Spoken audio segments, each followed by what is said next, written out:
Hello, જય Hind everyone.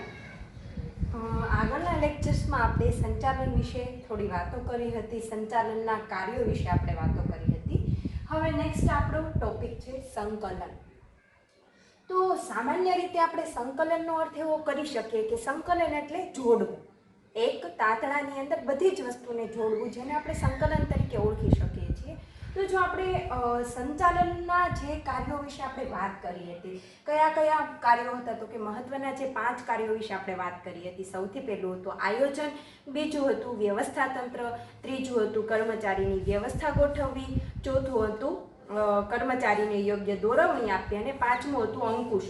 તો આ મહત્વના જે 5 કાર્યોની વાત કરી છે, એ સંચાલનના 5 કાર્યો જો તમારે ખૂબ જ વ્યવસ્થિત રીતે કરવા હશે, પ્રોપર રીતે કરવા હશે, તો એના માટે તમારા જે સંસ્થા છે, તમારું જે એકમ છે, તમારી જે કંપની છે, એની અંદર રહેલા તમારા જે કર્મચારી છે, એ કર્મચારીને તમારે એક સાથે જોડવા જરૂરી છે. એક સાથે જોડવા એટલે કે તેમનું સંકલન કરવું જરૂરી છે. તો અહીં આપણે સંકલનની વ્યાખ્યા આવી રીતે આપી શકીએ છીએ કે ધંધાકીય એકમના જુદા જુદા વિભાગોમાં કર્મચારીઓ દ્વારા જુદા જુદા જે કાર્યો થાય છે, તેમની વચ્ચે એક સૂત્રતા અને સુમેળ સાધવાના કાર્યને સંકલન કહે છે. તો અહીંયા વાત કરી છે ધંધાકીય એકમના જુદા જુદા વિભાગો. તો એની વિશે આપણે ભણ્યા છીએ શેની અંદર, તો કે સંચાલનની જે 3 સપાટીની વાત કરી હતી, તેની અંદર જે આપણે મધ્ય સપાટીની વાત કરી હતી, તો મધ્ય સપાટીની અંદર આપણે જોયું હતું કે અલગ અલગ વિભાગીય અધિકારીઓ હોય છે. તો અલગ અલગ જે વિભાગો કંપનીની અંદર કે ધંધાની અંદર હોય છે, એની અંદર આપણને ખ્યાલ છે કે કોઈ પણ મોટું સ્ટ્રક્ચર હશે, કંપનીનું વિશાળ સ્ટ્રક્ચર હશે, તો એના અલગ અલગ વિભાગો જોવા મળશે. દાખલા તરીકે કેવા હોઈ શકે, તો કે ઉત્પાદન વિભાગ, વેચાણ વિભાગ, ખરીદી વિભાગ, નાણાં વિભાગ, આવા અલગ અલગ વિભાગ હોઈ શકે છે. તો બધા જ વિભાગ છે એની અંદર કોઈ એક જ વ્યક્તિ કાર્ય નથી કરતો હોતો, તેની અંદર ઘણા બધા અલગ અલગ કર્મચારી છે એ રાખેલા હોય છે. તો આવા અલગ અલગ કર્મચારી છે એ શું કરે છે, તો કે બધાનું કાર્ય અલગ અલગ પ્રકારનું હોવાનું, એક જ પ્રકારનું બધાનું કાર્ય હોતું નથી. તો ધંધાકીય એકમની અંદર જે જુદા જુદા વિભાગોની અંદર જે કર્મચારીઓ જુદા જુદા પ્રકારના કાર્યો કરે છે, તેમની વચ્ચે શું સાધવાનું છે, તો કે એક સૂત્રતા. તે બધાને એક તાંતણે જોડવાના છે, એટલે કે એક સૂત્રતાનું કાર્ય, સાધવાનું કાર્ય જે કરે છે તેને સંકલન તરીકે ઓળખવામાં આવે છે. તો દોસ્તો, આપણે સંકલનની જે વ્યાખ્યા છે તેના આધારે આપણે તેની કેટલીક લાક્ષણિકતા છે અલગ તારવી શકીએ છીએ. તો શું કહી શકાય, તો કે સૌથી પહેલો આપણે વાત કરીએ કે ધંધાની અંદર, તમારા એકમની અંદર જો તમારે સંચાલન છે એ વ્યવસ્થિત રીતે પાર પાડવું હશે, તમારા જે ધ્યેય તમે નક્કી કર્યો છે એ હેતુને તમારે સિદ્ધ કરવું હશે, તો એના માટે સંકલન છે એ ખૂબ જ જરૂરી બને છે. તો સૌથી પહેલું આપણે તેની લાક્ષણિકતા તરીકે એવું કહી શકીએ કે જે સંચાલનના તમામ પ્રકારના કાર્યો છે, એટલે કે આયોજનથી અંકુશ સુધી, એટલે કે આયોજનથી માંડીને અંકુશ, આ તમામ કાર્યોની અંદર સંકલન હોવું જરૂરી છે. એટલે કે જે અલગ અલગ વિભાગના તમામ કર્મચારી છે એને એક સાથે જોડવા જરૂરી છે, એ બધા વચ્ચે એક સૂત્રતા હોવી જરૂરી છે.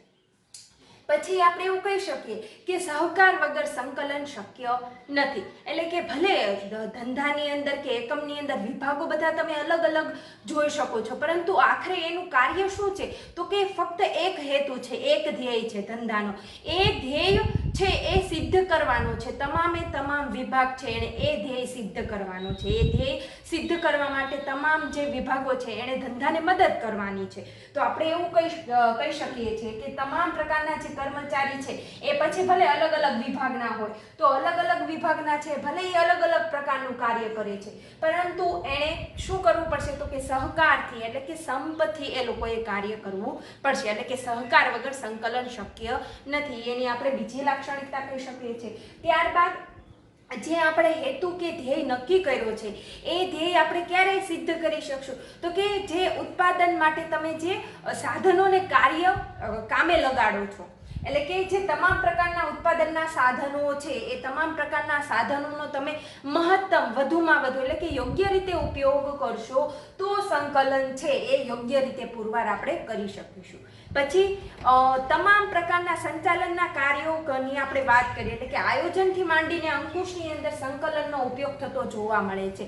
એટલે કે સંકલન છે એને આપણે સંચાલનના આત્મા તરીકે પણ ઓળખી શકીએ છીએ.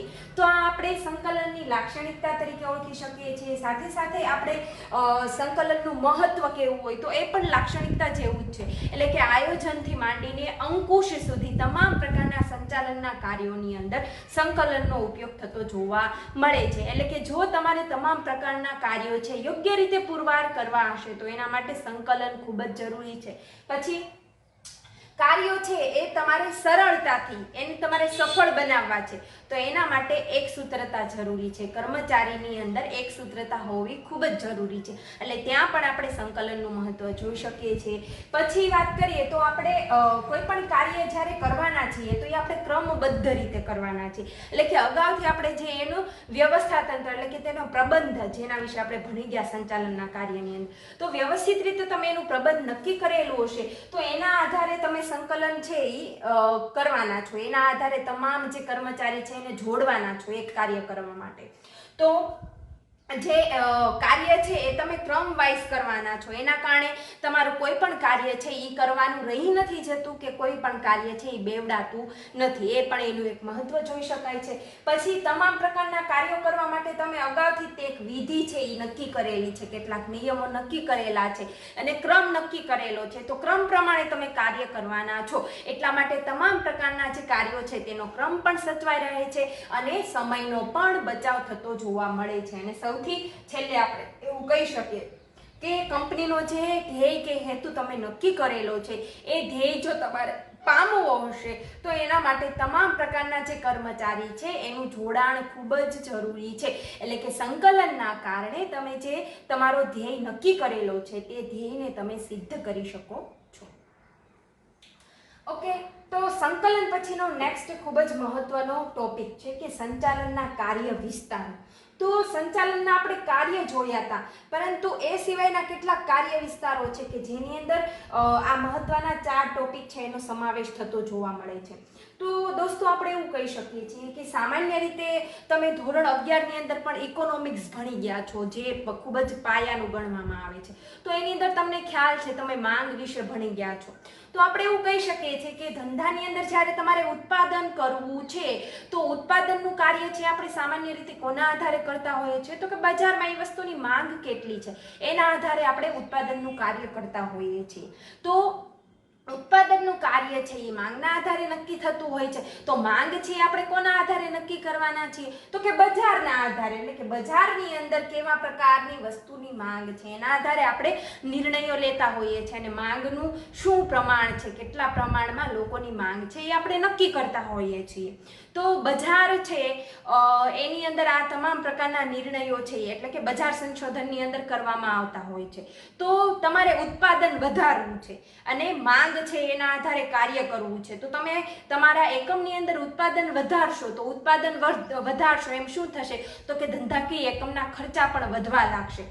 તો બજાર છે, માંગ છે, ઉત્પાદન છે આ તમામ પ્રકારનું કાર્ય છે કોના આધારે થશે તો કે નાણાંના આધારે થશે. અને આ તમામ પ્રકારના 4 છે કાર્યોની આપણે વાત કરીએ તો કે બજાર છે, માંગ છે, ઉત્પાદન છે અને નાણું છે. આ તમામ પ્રકારના કાર્યો તો આખરે તમે કોની પાસે કરાવવાના છો તો કે માનવી પાસે, માણસ પાસે. એટલે કે ત્યાં માનવ સંસાધન સંચાલન એટલે કે માર્કેટિંગ એટલે કે બજારકીય સંચાલન એટલે કે તેને અંગ્રેજીની અંદર તેને આપણે માર્કેટિંગ મેનેજમેન્ટ તરીકે ઓળખીએ છીએ. માનવ સંસાધન સંચાલન એટલે કે હ્યુમન રિસોર્સ મેનેજમેન્ટ, ત્યારબાદ છે નાણાકીય સંચાલન એટલે કે ફાઇનાન્શિયલ મેનેજમેન્ટ અને ઉત્પાદન સંચાલન એટલે કે પ્રોડક્ટિંગ મેનેજમેન્ટ તરીકે પણ તેને ઓળખવામાં આવે છે. તો આપણે ક્રમ વાઇઝ બધાની વાત કરીએ પહેલેથી. તો માર્કેટિંગ એટલે કે બજારકીય સંચાલન. તો બજારકીય સંચાલન વસ્તુ શું છે તો કે આપણને ખ્યાલ છે કે કંપની છે એ જે માલ સામાનનું પ્રોડક્શન કરે છે એ આખરે ક્યાં વેચવા માટે મોકલે છે તો કે બજારની અંદર ગ્રાહકો સુધી માલ સામાન પહોંચાડે છે. તો માલ સામાનનું પ્રોડક્શન છે એ કોના આધારે કરવામાં આવતું હોય છે તો કે ઉત્પાદન એટલે કે જે આપણે કાચો માલ સામાન ખરીદીએ છીએ એના આધારે એનું પ્રોડક્શન કરવામાં આવતું હોય છે. તો માર્કેટિંગ મેનેજમેન્ટ વસ્તુ એવી છે કે બજારની અંદર તમે માલ સામાન સામાન છે એ વેચવા માટે મૂકો છો તો એ માલ સામાન છે તેનો રંગ, રૂપ, કદ, આકાર આ તમામ વસ્તુ તમારે કેવી રાખવી જોઈએ, પછી તેની કિંમત તમારે કેટલી વસૂલવી જોઈએ, એટલે કે એ કિંમત છે એ કંપનીને પણ પરવડે તેવી હોવી જોઈએ અને સામેવાળો તેનો જે ગ્રાહક છે એ ગ્રાહકને પણ પરવડે તેવી હોવી જોઈએ, એટલે કે કિંમત વસ્તુ પણ ત્યાં વધારે મહત્વની બનતું હોય છે. ઉપરાંત જે તમે માલ સામાન એટલે પ્રોડક્શન બજારની અંદર વેચવા માટે મોકલો છો તો એના માટેની કેટલીક વિતરણની કડી, એટલે કે તમે એ પ્રોડક્શન છે એ સીધું જ ગ્રાહકોને વેચવા માટે મૂકવા માંગો છો કે તમે કોઈ જથ્થાબદ્ધ વેપારીને એનું પહેલા વેચાણ કરવા માંગો છો, તો જથ્થાબદ્ધ વેપારીને વેચાણ કરશો તો એ શું કરશે તો કે છૂટક વેપારીને એનું વેચાણ કરશે, છૂટક વેપારી છે એ ગ્રાહકોને વેચાણ કરશે, અથવા તમે કોઈ એવો સેલ્સમેન અથવા કોઈ એવો એજન્ટ રાખીને ડાયરેક્ટ એનું વેચાણ કરવા માંગો છો તો એની અંદર તમામ જે વ્યક્તિઓ તમે રાખો છો એને તમારે કેટલું કમિશન આપવું પડશે, અથવા તમે છૂટક અથવા જથ્થાબંધ વેપારીને માલ સામાન વેચવાના છો તો એને પણ તમારે કેટલું કમિશન એટલે કે કેટલું ડિસ્કાઉન્ટ આપવું પડશે, માલ સામાન છે એ શાખ પર આપવો પડશે એટલે કે ઉધાર વેચાણ કરવું પડશે. આ તમામ પ્રકારના જે કાર્યો છે તેના અંગેના નિર્ણય છે કોના આધારે થાય છે તો કે માર્કેટિંગ મેનેજમેન્ટ એટલે કે બજારનું સંચાલન, બજારની અંદર તમામ પ્રકારના આના પ્રયોગો કરવામાં આવે છે અને તેના આધારે તમામ પ્રકારના નિર્ણયો લેવામાં આવતા હોય છે, તો એને માર્કેટિંગ મેનેજમેન્ટ તરીકે આપણે ઓળખી શકીએ છીએ. બીજું વાત છે કે માનવ સંસાધન સંચાલન, તો આપણને ખ્યાલ છે કે કંપનીની અંદર ઉત્પાદન માટે જે કામે લગાડવામાં આવતા ઉત્પાદનના 4 સાધનો છે: જમીન, મૂડી, યંત્રો અને કર્મચારી એટલે કે નિયોજક, બરાબર છે. તો જે સાધનોને આપણે કામે લગાડીએ છીએ તો એની અંદર તમે મૂડીનું ઉદાહરણ લ્યો, મશીનરીનું ઉદાહરણ લ્યો, મિલકતનું ઉદાહરણ લ્યો, તો આ બધી જ વસ્તુ કેવી છે તો કે નિર્જીવ છે, પરંતુ એની અંદર ખૂબ જ મહત્વનો ભાગ ભજવતી વસ્તુ હોય તો એ કઈ છે તો કે કર્મચારી. કર્મચારી છે એ કોણ છે તો કે માનવ છે, માણસ છે, એટલે કે ધંધાની અંદર તમારા કર્મચારી છે એ કેવા છે તો કે આપણે તળ સપાટીની જ્યારે વાત કરી હતી એની અંદર આપણે વાત કરી હતી કે જે કર્મચારી છે એટલે કે employees are arms and legs of unit, એટલે કે ધંધાના એ હાથ અને પગ છે, એટલે કે તળ સપાટીની અંદર રહેલા કર્મચારી છે એ શું કરે છે તો કે ધંધાનું જે હેતુ છે, જે ધ્યેય છે એ સિદ્ધ કરવા માટે ધંધાને મદદ કરે છે, એટલે કે અહીંયા આપણે તમામ પ્રકારના કર્મચારીની જો વાત કરીએ તો જે ધંધો છે એને શું કરવું જોઈએ તો કે પોતાના આવા જે કર્મચારી છે એનો યોગ્ય રીતે એની દેખરેખ રાખવી જોઈએ, એને યોગ્ય પ્રમાણમાં બદલી બઢતી આપવી જોઈએ અને બધા જ કર્મચારી છે એની આવડત એકસરખી નથી હોવાની, તેની આંતરસૂઝ, તેનું કૌશલ્ય શું છે, તેનો ગમો અણગમો શું છે, આ તમામ વસ્તુ છે એના વિશે અભ્યાસ કરીને એને યોગ્ય પદ આપવું જોઈએ, યોગ્ય પોસ્ટ આપવી જોઈએ. અને જો કંપનીની અંદર કોઈ એવી નવી વસ્તુ આવે છે, નવી ટેકનોલોજી વિકસાવવામાં આવે છે તો એના આધારે એની તાલીમ પણ કર્મચારીને પૂરી પાડવી જોઈએ અને કર્મચારીને જાળવવાનો પ્રયત્ન છે એ કંપની દ્વારા કરવામાં આવશે તો જરૂરથી કંપનીએ જે ધ્યેય સિદ્ધ કર્યું છે એ ધ્યેય છે એ આસાનીથી હાંસિલ કરી શકશે. ત્યાર પછીનો ખૂબ જ મહત્વનો પોઈન્ટ છે નાણાકીય સંચાલન. તો દોસ્તો આપણે વાત કરી હતી અગાઉ એની જેમ કે આપણને ખ્યાલ છે કે માનવ શરીરની અંદર રક્તનું જેટલું મહત્વ છે એટલું જ મહત્વ છે એ અહીંયા આપણે ધંધાની અંદર કે પેઢીની અંદર કે કંપનીની અંદર નાણાંનું જોઈ શકીએ છીએ, એટલે કે નાણું છે એ ધંધા માટે રક્ત સમાન છે, નાણાં વગર ધંધો એક પણ ડગલું આગળ નથી ચાલી શકતો. તો નાણાકીય સંચાલનની અંદર શું કરવામાં આવે છે તો કે નાણાકીય સંચાલનની અંદર ધંધાએ પોતાની પાયાની મૂડી એટલે કે જરૂરિયાત મુજબની મૂડી, નાણું ક્યાંથી મેળવવું, તો ફક્ત નાણું મેળવવું એટલું જ ત્યાં ઇનફ નથી થઈ જતું. નાણું મેળવ્યા પછી એ નાણું છે એ તમે અલગ અલગ વિભાગમાં કેવી રીતે વહેંચશો, નાણાંનો કેવી રીતે યોગ્ય ઉપયોગ કરશો, આના તમામ પ્રકારના નિર્ણયો છે એ નાણાકીય સંચાલનની અંદર લેવામાં આવતા હોય છે, જેને અંગ્રેજીની અંદર આપણે ફાઇનાન્શિયલ મેનેજમેન્ટ તરીકે ઓળખી શકીએ છીએ. તો નાણું મેળવવું એટલે કે નાણાંનું પ્રાપ્તિ સ્થાન, નાણું તમે ક્યાંથી મેળવશો, તેનો કેવી રીતે યોગ્ય ઉપયોગ કરશો, તેનું કેવી રીતે યોગ્ય વહેંચણી કરશો, આ તમામ પ્રકારના નિર્ણય છે એ નાણાકીય સંચાલનની અંદર લેવામાં આવે છે. ત્યાર પછી ચોથો પોઈન્ટ છે ઉત્પાદન સંચાલન. ઉત્પાદન સંચાલન છે એના વિશે આપણે વાત કરીએ તો આપણને ખ્યાલ છે કે સામાન્ય રીતે આપણે કોઈ પણ પ્રોડક્શન વિશે વાત કરતા હોય તો આપણને ખ્યાલ છે કે કોઈ પણ વસ્તુ છે એ કુદરતમાંથી મેળવીને સીધી ગ્રાહક એનો ઉપયોગ નથી કરતો, સિવાય કે અમુક પ્રકારના શાકભાજી, ફળ, ફ્રૂટ્સ, અમુક વસ્તુ છે એ સિવાય ઘણું બધું અત્યારની જે લેટેસ્ટ પ્રોડક્શનની આપણે વાત કરીએ જે કંપની દ્વારા ઉત્પાદન કરવામાં આવે છે, તો એ તમામ પ્રકારની વસ્તુ છે એ આપણે સીધી ઉપયોગ નથી કરતા. એના માટે શું કરવામાં આવે છે તો કે કુદરતમાંથી પહેલા અમુક પ્રકારનો કાચો માલ સામાન મેળવવામાં આવે છે અને એ કાચો માલ સામાન મેળવ્યા પછી તેની ઉપર અમુક પ્રકારની પ્રક્રિયા કરવામાં આવે છે અને તેના આધારે જે માલ સામાનનું પ્રોડક્શન થાય છે, ઉત્પાદન થાય છે, એ વસ્તુ બજારની અંદર ગ્રાહક સુધી પહોંચાડવામાં આવે છે. તો અહીંયા ફક્ત ઉત્પાદન નહીં પરંતુ કાચો માલ સામાનની ખરીદીથી માંડીને એ વસ્તુ તમે ગ્રાહકને કેવી રીતે વેચાણ કરશો, આ તમામ પ્રકારના કાર્યો છે અહીંયા ઉત્પાદનની અંદર, ઉત્પાદન સંચાલનની અંદર થતા હોય છે. તો આપણને ખ્યાલ છે કે ઉત્પાદન છે એની પ્રક્રિયા આપણે કોના આધારે કરવાના છીએ તો કે કોઈ પણ વસ્તુ એટલે કે કોઈ પણ સાધનોનો, કોઈ પણ યંત્રોનો આપણે અહીંયા ઉપયોગ કરવાના છીએ. તો ઉત્પાદનની પ્રક્રિયા માટેના યોગ્ય પ્રમાણમાં સાધનો મેળવવા એટલે કે યંત્રો છે એ મેળવવા, એ યંત્ર વિન્યાસ એટલે કે યંત્રની યોગ્ય રીતે ગોઠવણી કરવી, આ તમામ પ્રકારનું કાર્ય છે ઉત્પાદન સંચાલનની અંદર થતું હોય છે. ઉપરાંત ધંધા માટે તમારે કોઈ એવું યોગ્ય સ્થળ છે એ પસંદ કરવું પડે છે કે જેથી કરીને તમે એવી જગ્યાએ તમારો ધંધો સ્થાપશો તો ઝડપથી એનો વિકાસ તમે કરી શકશો. એટલે કે ધંધા માટેનું યોગ્ય સ્થળની પસંદગી કરવી, યંત્રો માટેના કેટલાક પ્રશ્નો છે એ સોલ્વ કરવા, આ તમામ પ્રકારના કાર્યો છે ઉત્પાદન સંચાલનની અંદર કરવામાં આવે છે. તો દોસ્તો અહીંયા આપણું બીએનું ફર્સ્ટ યુનિટ છે એ કમ્પ્લીટ થાય છે.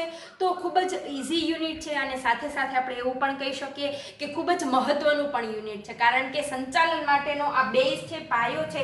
આના આધારે તમારું આખું ધોરણ 12નું જે બીએ છે એ આગળ ચાલશે. મહત્વના કેટલાક ટોપિક્સ આવશે, આયોજન, દોરવણી, તેના માટેના કેટલાક યુનિટના ટોપિક્સ પણ આવશે. તો એના માટે તમારે આ ફર્સ્ટ યુનિટ છે યોગ્ય રીતે પ્રિપેર કરવું જરૂરી છે. તો તમે એને વારંવાર વાંચશો, પ્રિપેર કરશો એટલે તમને જરૂરથી યાદ રહી જશે, પરંતુ થોડી તો મહેનત બધાએ કરવી પડશે. તો wish you all the best. જરૂરથી યોગ્ય પ્રિપરેશન કરજો. Thank you. જય હિન્દ.